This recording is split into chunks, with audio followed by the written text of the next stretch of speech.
Good evening and welcome. My name is Darlington Howland and I am a sophomore Will student, West Hampton RA, and Women's Studies minor. We have 3 reasons to celebrate tonight. First of all, we are so lucky to have Ruth Rosen here from California to talk to us about the women's movement. Secondly, we need to celebrate Dean Patricia Harwood, a lifelong supporter of women's education and development, and her 15 dedicated years to West Hampton College. As you know, Pat Harwood resigned over a week ago due to health reasons, but her impact will remain for years, even decades to come. Her work is an inspiration to us all. Lastly, we are gathered to celebrate the 20th anniversary of Will and Women's Studies here at the University of Richmond. These 2 programs, founded in 1980 here at West Hampton College, have significantly impacted the lives of hundreds of students over the last 2 decades. Will is an undergraduate program designed to enhance women's leadership qualities and analytical abilities in an ever-changing society. The program accomplishes this through academics, with each member receiving a Women's Studies minor, through speakers and awareness education, and through involvement in a female student-run organization. For me, Will is a new way of looking at the world. By way of meetings, speakers, and the classroom, Will has opened my eyes to the world around me and allowed me to see things more clearly. I am learning to question our society and ponder issues that I never even knew existed. Will is the strongest force in my personal growth and development here at the University of Richmond. Will is the only program of its kind in this country, and due to its strength, it is now becoming nationally known. Last year, Will held a replication workshop to teach and guide other schools in creating their own Will programs. 19 colleges and universities, such as Dartmouth, Virginia Tech, and Tulane, attended the conference. We are proud to report that 6 of those institutions are already well on their way to establishing Will programs. The Women's Studies program at the University of Richmond has also grown in strength and stature over the last 20 years. As its students know, it is a rigorous program of academic study that forces students to think about the relevance of academic subjects such as history, sociology, and biology to their own lives. In the words of one Women's Studies student, "Sometimes we get into heated arguments, but it is really eye-opening because you are forced to deal with someone else's point of view. You can't change the channel, you can't turn the page, because that person is here and you have to deal with her point of view, and you learn. You learn that someone else has a different life and her experiences have changed her life in a different way than they have changed yours." Here to introduce Ruth Rosen is junior Will and Women's Studies student Emmanuella Delva. Thank you.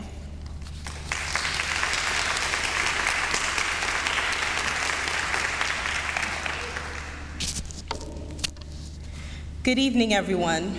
My name is Emmanuella Delva, and I am a 3rd-year student at the university, majoring in chemistry and minoring in biology and women's studies. As a member of the Will program, I am honored for having the opportunity to introduce to you a woman who has both written about and lived through the women's movement in the United States. Dr. Ruth Rosen is a professor of history at the University of California at Davis. Dr. Rosen received her doctorate in history from the University of California at Berkeley in 1976. She has written 3 books entitled The Mamie Paper, The Lost Sisterhood, Prostitution in America, and her latest, The World Split Open, How the Modern Women's Movement Changed America. Dr. Rosen is currently working on research that examines the historical relationship between feminism and the American political culture. Tonight, our guest will be talking about some of the influential changes that have occurred in American life and society because of women activists who fought in the last 40 years in many capacities of women's equality. It is amazing to think that in many parts of the United States during the 1950s, women were not considered on the same intellectual level as men. As Dr. Rosen points out in her preface, at Harvard University, the president didn't see any reason to increase the number of female students at the university because the university's mission was to train leaders. Furthermore, women were not allowed to go to the university's library for fear that they would be a distraction to the male students. We also know of many situations in which women were paid significantly less than men, and certain occupations were not considered fit for women, such as running business corporations or becoming police officers and firefighters. And these are a few examples of thousands that show us how profound changes have been in the attitudes, customs, and laws dealing with women's abilities and rights, with special thanks to the women's movement. It is important that Dr. Rosen is here tonight to talk about the hard work and effort that many women, including herself, have brought forth in order to change the social norms of women in the United States. Because many students, both male and female, seem to take these changes for granted in their everyday lives. Think for 1 second about how you would feel if you were denied jury duty or a bank loan simply because you were a woman. However, that is what happened routinely before the women's movement began.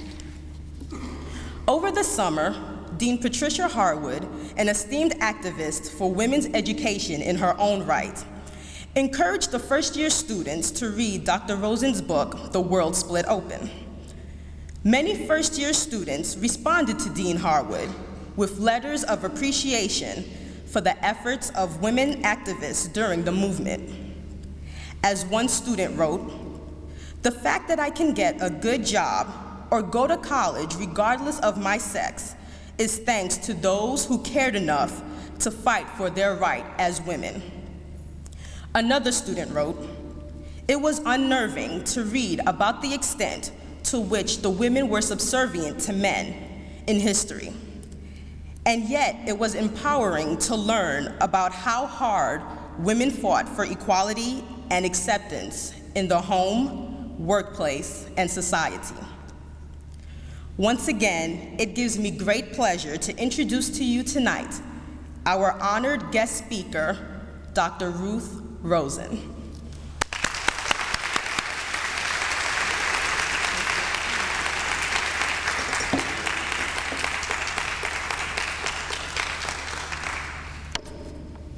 Good evening. I'm very glad to be here. I'm very impressed by the program, Will, and I intend to publicize it far and wide. Since I tend to travel a lot, I'll have the opportunity to do that. Tonight I want to talk to you about some of the major themes in the book that I took 10 years to write, and to explain to you some of the origins of the women's movement and some of the impact it's had on our lives. I think that we have, as I said in the beginning of my book, very cinematic images of what a revolution is. We have images of bursts of artillery fire, or mass strikes, or massacred protesters, or bomb explosions. And these are our images of revolution. They come out of our cinematic experiences and our familiarity with the French Revolution or the Russian Revolution. The women's movement was a revolution, and still is, but it's not the same kind of revolution. These kinds of revolutions are much harder to recognize because there's no cataclysm that marks the beginning of such a revolution. And there are no casualties left in the streets. There are no body parts lying in the pools of blood. And though people may suffer, quite a bit in fact, their pain is hidden from public view. And this was the case with the modern women's movement. In the 30 years since that movement, a lot of men and women have had a lot of fears and anxieties and privately suffered, and a lot changed.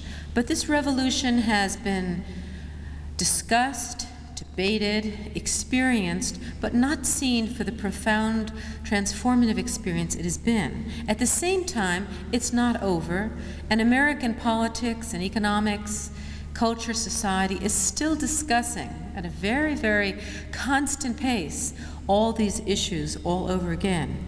They're not over. In many ways, the women's movement was revolutionary because women did subvert authority and transform society in dramatic and in sometimes irrevocable ways.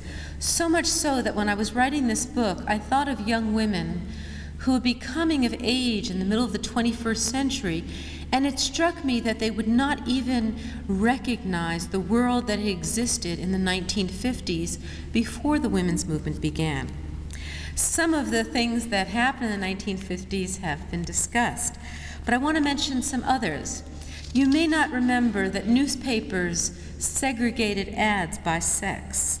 Some states did in fact exclude women from jury duty, and in many places in the country, radio producers said women's voices were just simply too abrasive, and so you didn't hear women's voices on the radio.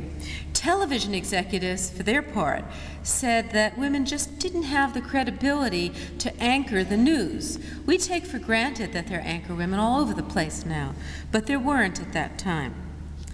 There were no women who worked at the kinds of jobs that we take for granted now in construction, firefighters, police, and so forth. There were other things, though, that are cultural that we take for granted. You may not know it, but all hurricanes bore female names. And here's an interesting factoid.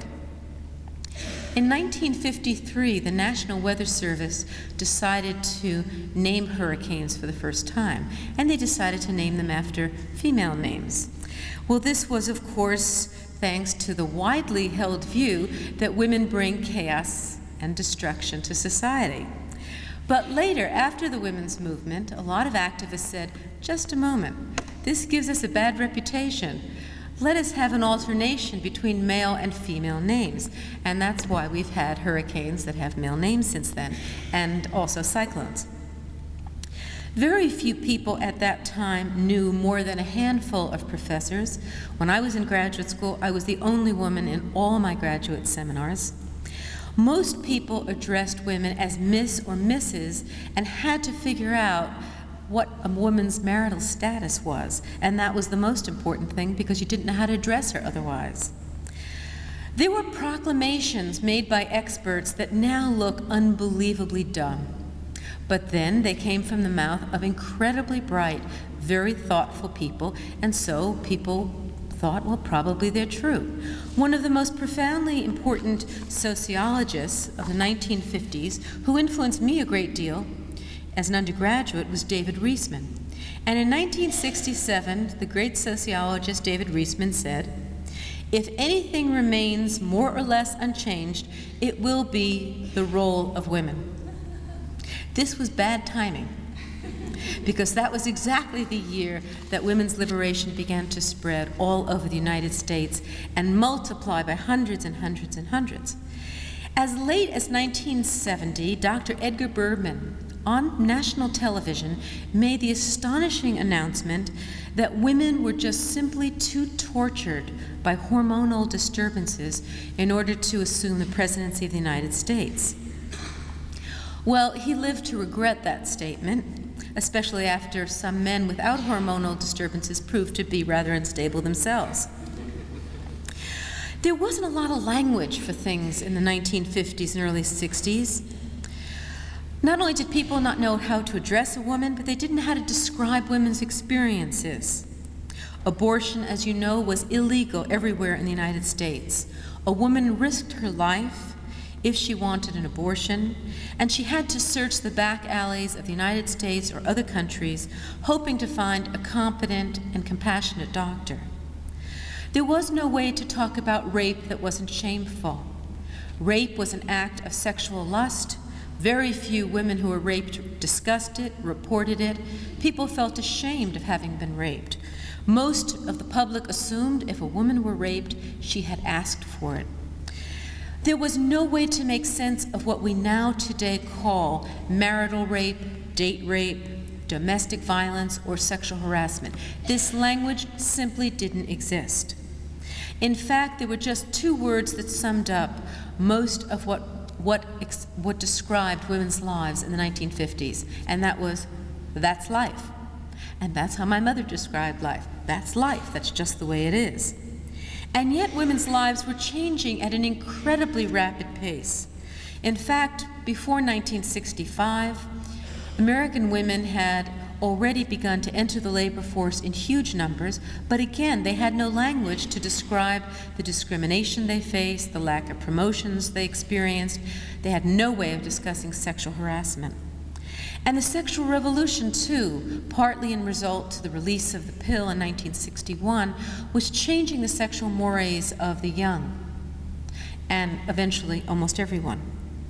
But it took a women's movement to address these issues, and this is what's really important. We tend to have a freeze-dried image that somehow the women's movement kicked off all these changes. But in fact, it's the other way around. These changes had already occurred, and they needed language, they needed debate, they needed discussion. If you don't have a language for a problem, you can't discuss it. If you can't discuss it, you can't create public policy or legislation to deal with it. And if you can't have public policy or legislation, it simply goes on, and you cannot have any resolution. So language was very important. And in many ways, it took the women's movement to lend legitimacy to women's growing sense of injustice, and to name and to reinterpret customs that had been really unchallenged, unquestioned, assumptions that had remained simply that of truth. Before the 70s, to take one very powerful example, very few women ever admitted that they had been beaten by any man. It was embarrassing, it was humiliating, it was shameful. The police, for their part, were taught and trained to regard any kind of private violence as a private matter, and so they rarely interfered. In the 1970s, feminists began to rename wife beating, which sounds kind of like a custom if you think about it. They started calling it battering or domestic violence. This sounded more like a crime. And as the plight of battered women began to be publicized, laws and judicial and police procedures began to change. Law enforcement officials, who were prodded by feminist activists, helped frame domestic violence as a crime. Now, most Americans, as you can imagine, had a great deal of difficulty imagining what was the reality of battered women. I mean, why did they stay with men? Why didn't they leave? Why did they refuse to testify against them in court? Wasn't it their fault that they didn't leave men who beat them up? No one had ever heard, for example, of what later was to be called battered women syndrome, a woman so afraid of leaving for fear that she would be killed or her children would be killed, or they'd both be killed. They didn't understand that violent husbands or boyfriends often stalked or hunted down women who left them, fled them, and killed them and their children. And they also didn't understand, and this includes me and other people just in the American public, many of us did not understand that battered women generally had no safe place to go and often no money with which to restart their lives. Now, this is an example of just one instance in which the women's movement took an issue that was already an issue in people's lives, but for which there was no language, and created institutional responses to this issue. Between 1974 and 1980, feminists created battered women's shelters all over the country. Their motto was, "We will not be beaten." And thousands of women activists, joined by social workers who were very involved in this, created grassroots activities and organizations and institutions that lobbied for social and legal change. By 1977, the phrase battered women had entered American public discourse. And by 1982, feminists had established 300 battered women's shelters in 48 states. And there were countless refugees who now had a safe place to go. In the process, they helped to redefine what had been seen as a custom, as a crime. And in the process, they helped redefine wife beating no longer as a custom, no longer as a private matter, but as a felony. Well, if homes were not always safe, neither was the workplace. When I grew up, my mother told me, she was a working woman, and she said, you go out and work in the world, you're going to find that there are predatory people, and you just gotta separate business and pleasure. Never go out with people where you work. Just try to keep a very straightforward manner, and maybe you'll avoid what she called sexual blackmail. In fact, there was really no language for that kind of threat, that kind of intimidation at the workplace.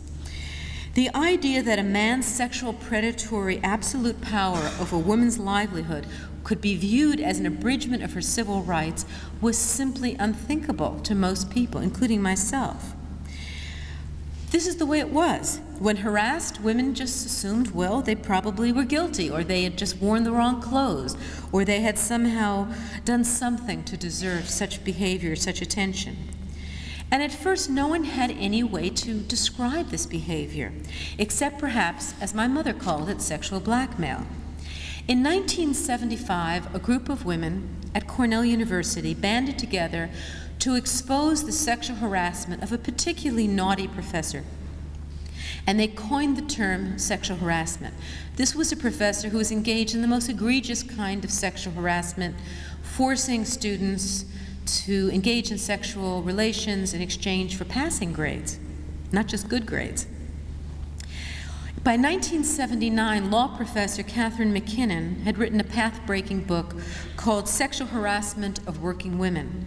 And what she did is she publicized the term and the way in which this kind of behavior really prevented women from achieving economic independence. And what she argued was that sexual harassment was about power and control, and so it constituted sexual discrimination at the workplace. Now that's another example.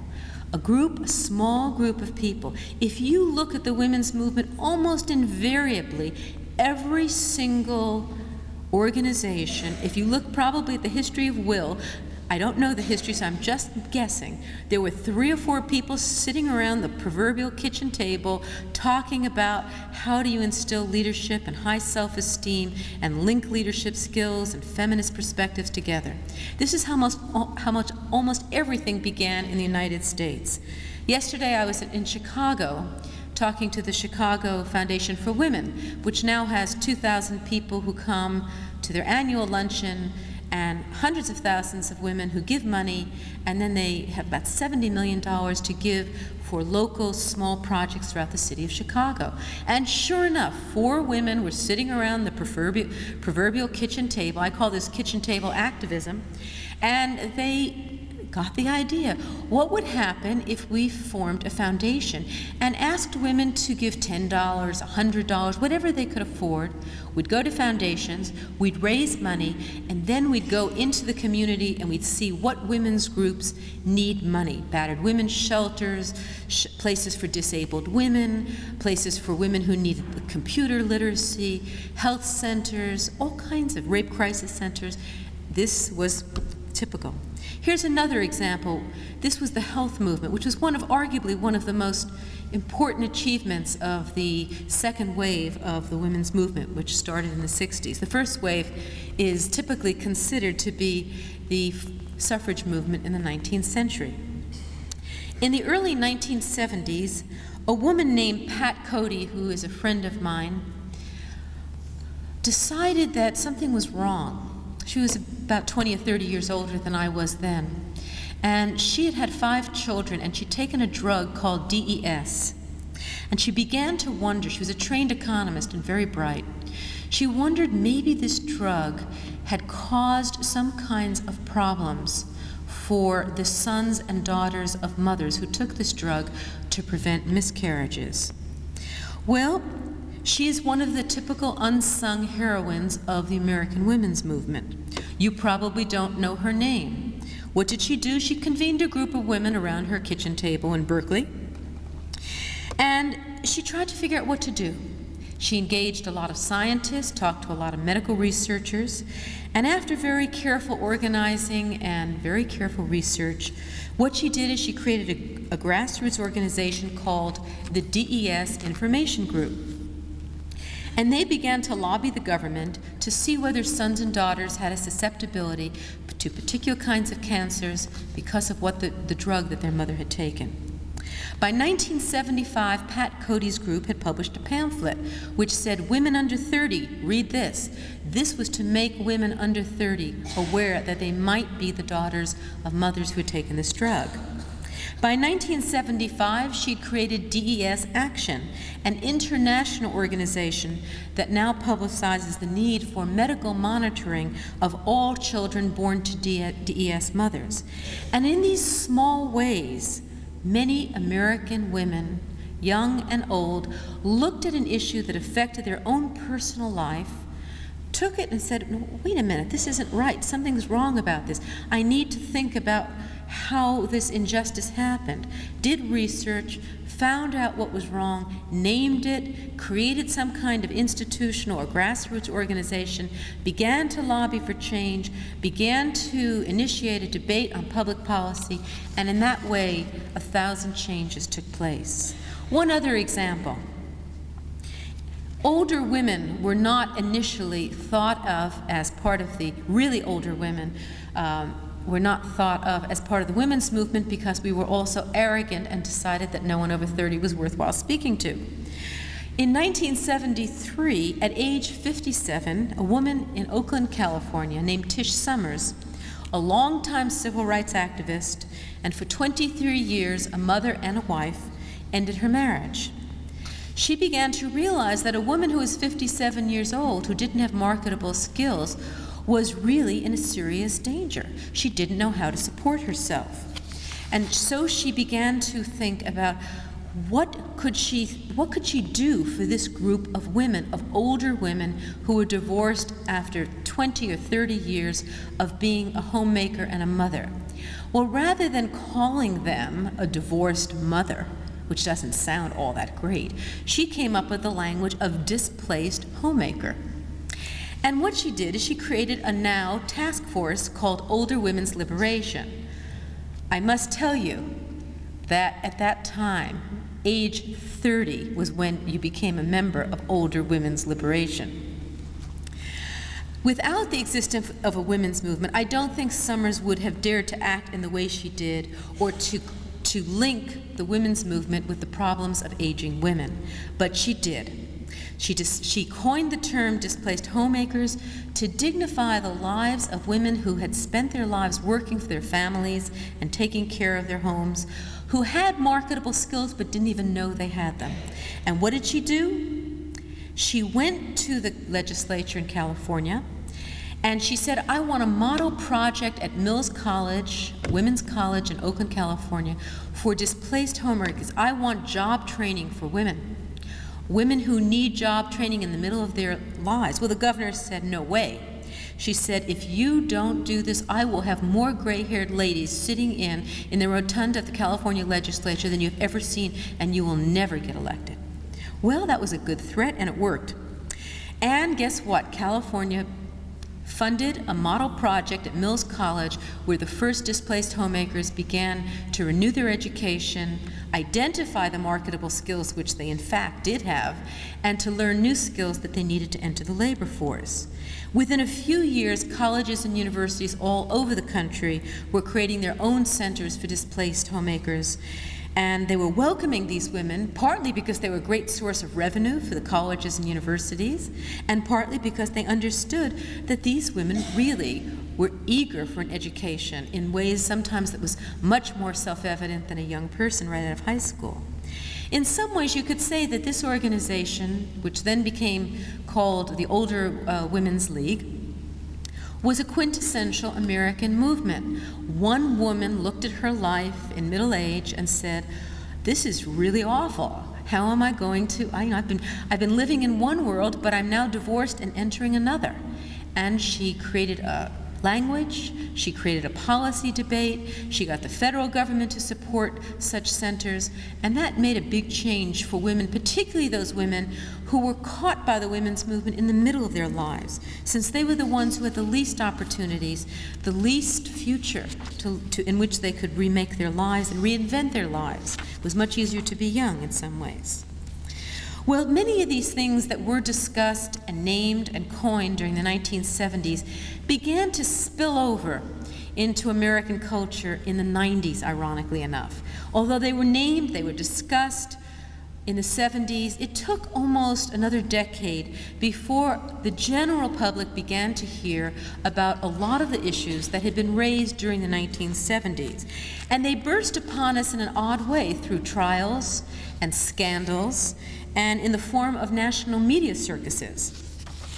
It wasn't until 1991, for example, that when Judge Clarence Thomas was nominated for a Supreme Court vacancy, that his former aide, Anita Hill, accused him of all kinds of sexual harassment.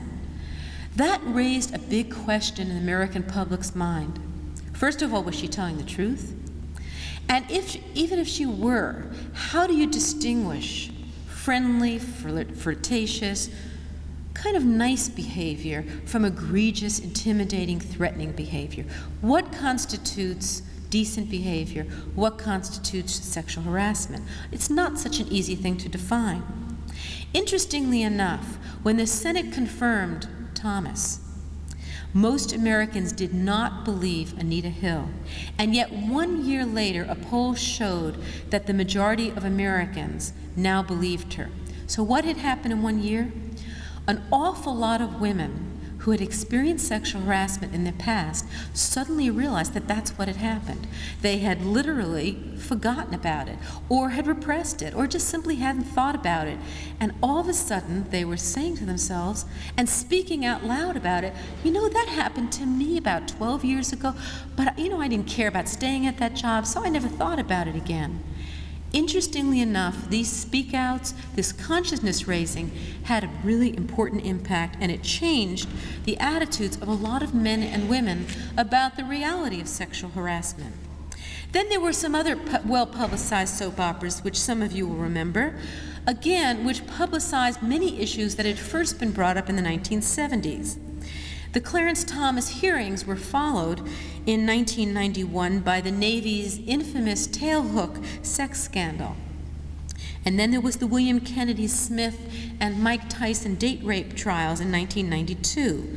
And then a group that called themselves the Spur Posse, who boasted about their sexual athleticism, were accused of having gang raped girls in California in 1993. And then there was another trial of a gang rape of a young girl who was mentally disabled in Glen Ridge, New Jersey in 1993. Furious debate over homosexuals in the military from 1992 until 2 minutes ago. And the O.J. Simpson trial and verdict, which seemed to have gone on longer than anything should ever go on. And the Army and the Navy's scandalous sexual harassment incidents, 1996 and 97. And not to mention our president's problems, all of which raised questions in the American public's minds. What's appropriate sexual behavior? What's not? What should be private? What should be public? When is it right to talk about the private behavior of someone? When is the personal political? And when should the private remain private? These were serious questions, and they remain serious questions. And especially during presidential campaigns, they are always lightning rods for reigniting this conversation. But the women's movement did not just stay here in the United States. Not that it spread only from the United States, it was very active in Europe as well. But as the ideas of the women's movement began to spread to other countries around the globe, American feminists began to encounter new definitions of what feminism or the women's movement might mean. They began to meet other women who described their women's issues in quite different terms. Some women in Africa said, look, what's a women's issue for me is fuel and water.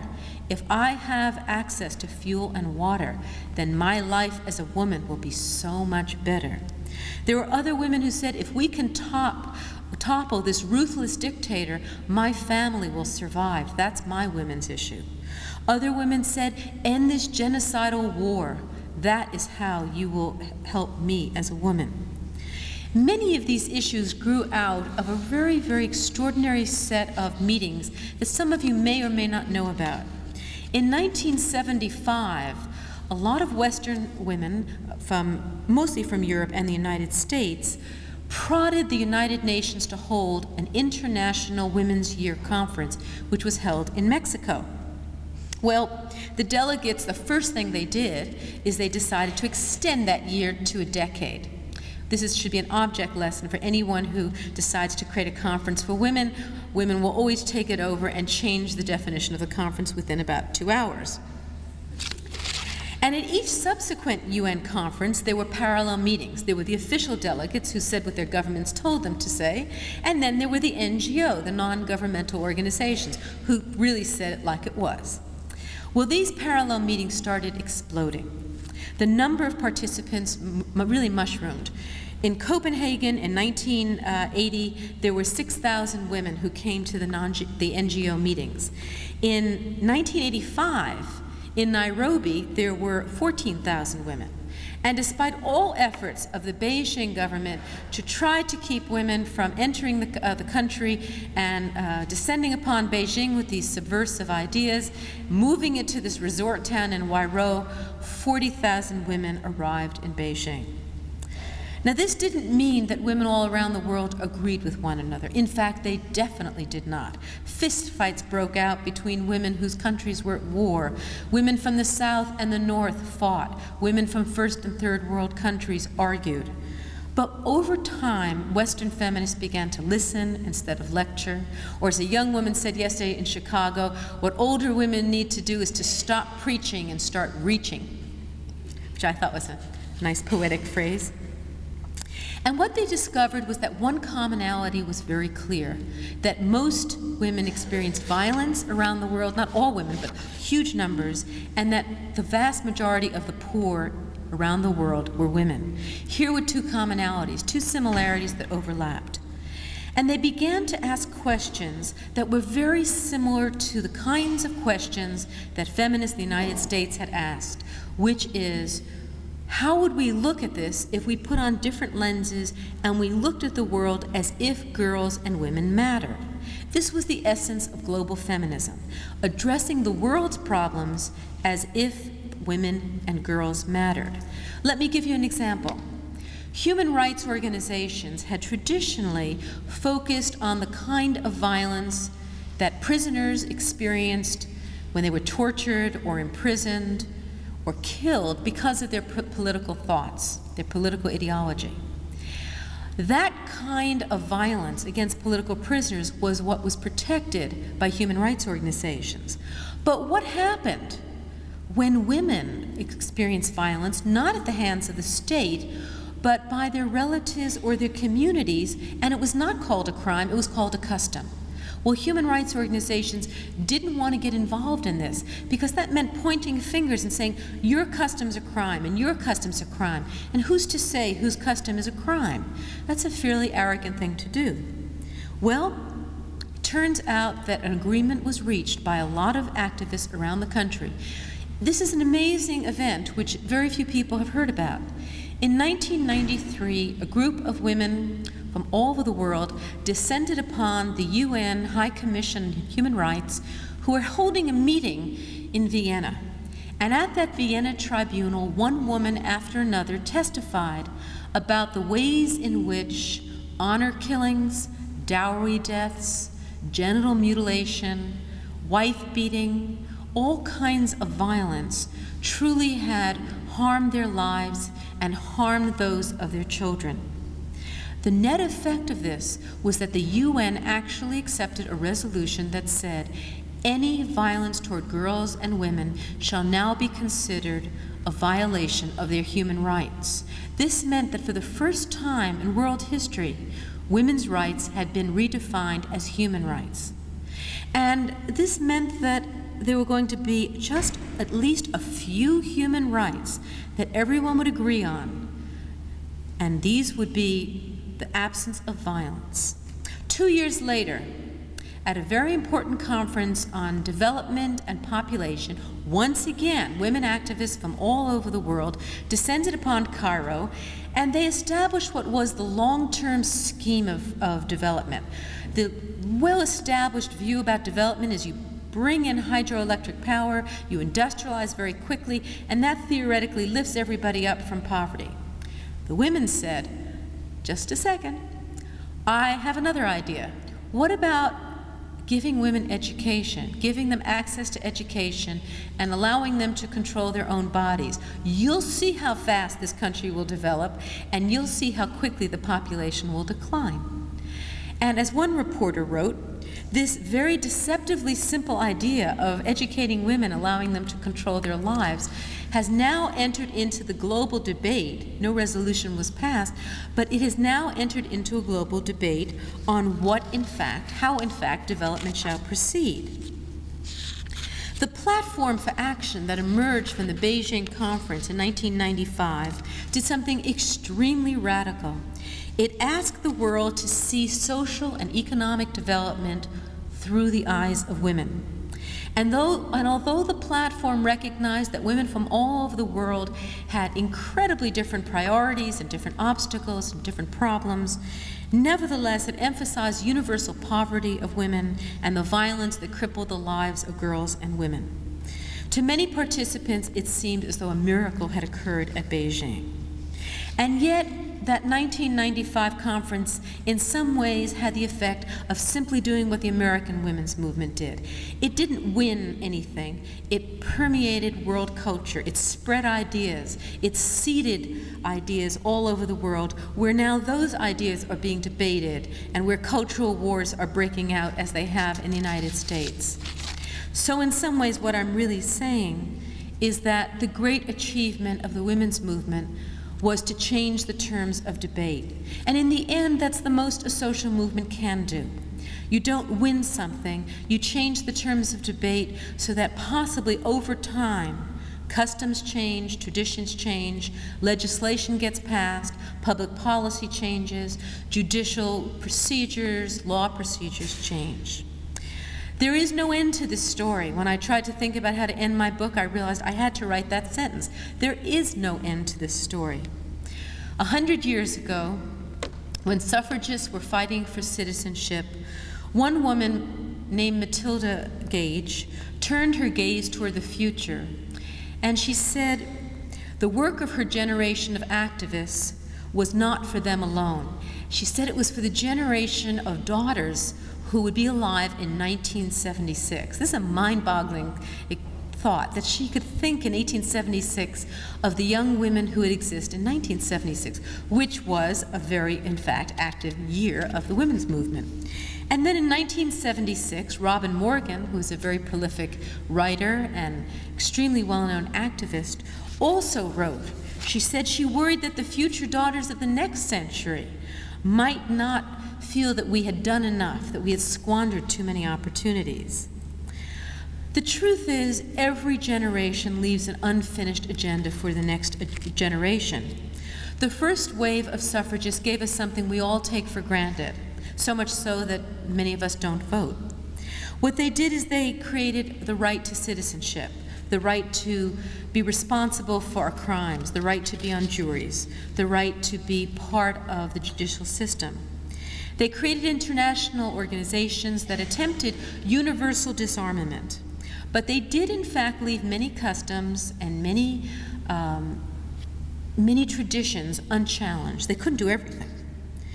The second wave of feminism that began in the 1960s questioned everything. But we didn't accomplish everything either. We failed to change many institutions. We failed to convince the society that childcare is the responsibility of the whole society. We failed to address the real problems of women who are really destitute and poor. And as a result, a lot of American women won something that's a kind of Pyrrhic victory. We won the right to have it all as long as we do it all, which is exhausting and very, very frightening and very scary, and a very good reason why a lot of women have serious reservations about what came out of the women's movement. That wasn't our intention, but that was the result. It is now, of course, for a new generation to figure out what will be needed. My own guess is that a new generation will decide that one of the most important things is to change the workplace so that it is family friendly, to find ways that children can be taken care of by men, women, and society, so that women will not have to do it all. At the end of the last century, exactly a century ago, the suffragist Abigail Scott Duniway wrote these words. This is 100 years ago. The young women of today, free to study, to speak, to write, to choose their occupation, should remember that every inch of this freedom was bought for them at a very, very dear price. It is for them to show their gratitude by helping onward the reforms of their own times, by spreading the light of freedom and truth still wider. The debt that each generation owes to the past, it must pay to the future. Probably it's important to remember that even after 30 years after the beginning of the modern women's movement, we're really still just at the beginning of a struggle for women's rights to be human rights. And as each generation shares its secrets, its stories, and doesn't keep them all bottled up alone, but talks about the things they experience as women, they begin to see the world through their own eyes rather than through the eyes of television or cinema or other distorted lenses. And much to their surprise, they discover their problems aren't alone, and they're not alone with their problems. The poet Muriel Rukeyser once asked in a poem she wrote, "What would happen if one woman told the truth about her life?" The answer, she said, the world would split open. And so it has, and the revolution has just begun. Thank you very much.